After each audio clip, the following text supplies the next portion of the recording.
Hi everyone, my name is Rachel Moore and today I'll be telling you a little bit about passion fruit woodiness disease and its symptoms.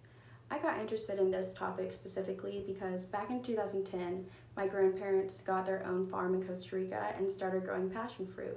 And every summer we would go and visit and we ended up clearing the entire orchard every time, eating all of the fruit. And one summer, the entire orchard had contracted passion fruit woodiness disease, which led to us having to clear the entire thing and wait until the next season. So just like us, many other producers have also fallen victim to the same disease on their product.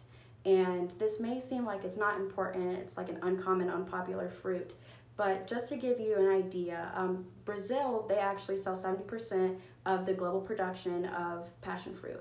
And every year they produce approximately 480,000 tons of passion fruit, which is a lot. And it ends up making them about $3.5 billion every single year. And they're able to make all of this money from this fruit because it's extremely valuable. It has a lot of commercial uses, especially in medicine. It can be used in concentrates, ice creams, sherbets, and it's also used as sedatives, anti-inflammatories, anti-anxieties. It helps with urinary infection treatments and things like that. So it really is a valuable fruit.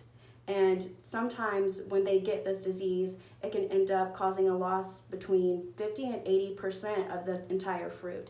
And that's really what most of the income comes from, is the fruit itself.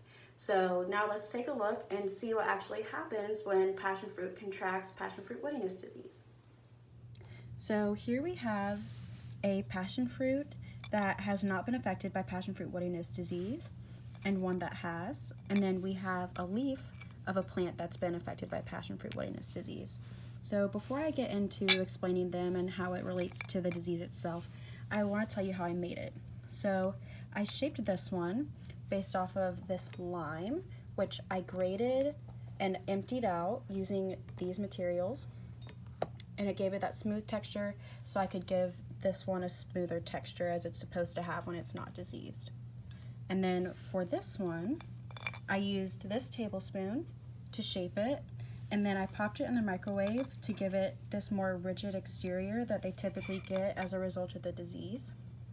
And the exterior is made completely out of softee dough. I mixed black, purple, red, and tan to make the outside color, and then this inner flesh is made from just tan. And then for this one, we've got green and yellow softee dough, and then the edges were painted brown, but I didn't have brown, so I made a mixture from yellow, orange, and black to show molting on the edges. So to show the differences, you can see that it's obvious that there's a huge size difference. And you can also see in the diseased one that the flesh is much thicker, meaning that there's even less fruit that's able to be produced on the inside.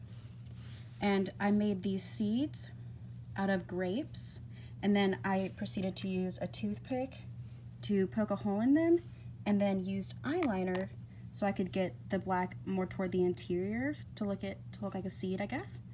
And then for the leaf, you can see we have molting beginning around the edges, and we have yellow specks throughout. And yeah.